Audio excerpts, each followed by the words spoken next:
Last year they were the biggest band in the country. Very catchy songs that'll stick in your head, songs that'll stick with you, like different parts and bits of songs that you'll be listening to. You'll find yourself like just kind of playing in your head, and you just kind of can't get away from that, it seems sometimes.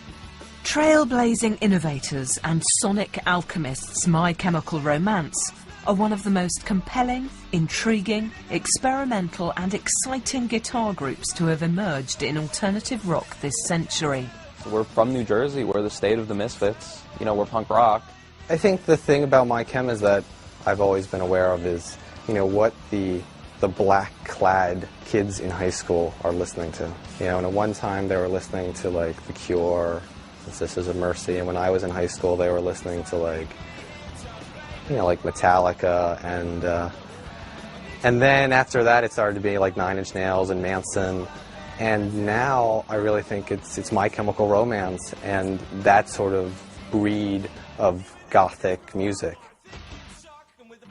It's just that dark element. It makes it more interesting than just cheery, poppy songs, and that's what My Chemical Romance is. Where, you know, nerds in this country have gotten a gun and shot the popular kids.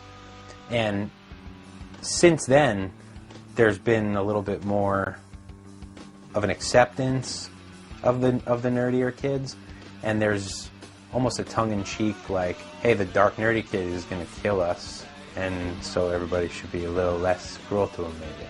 And I really see that as being sort of how My Chemical Romance have become this popular nerd dark band, where it's, you look at those kids and you're like, wow, if they had taken a different course, they might have shut their high schools up, you know?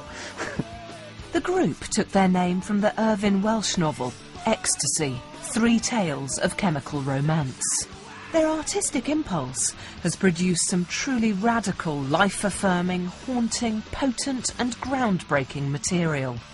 This is their story.